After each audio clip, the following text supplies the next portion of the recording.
In this video, we compare the newly released iPhone 5s to the iPhone 5c.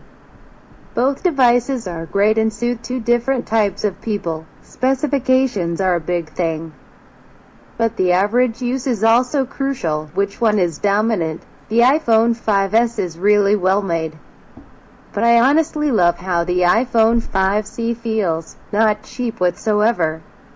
You can get a 16GB iPhone 5c for $99 and it's pretty much the iPhone 5, so I say go to the Apple Store and try it out. If you're still looking for an awesome phone, and you want one that's on the cheaper side, the iPhone 5c will be what you want.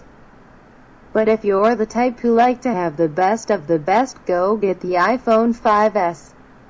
It's fast, well-made phone, one of the best I have held. Both do 1080p HD video.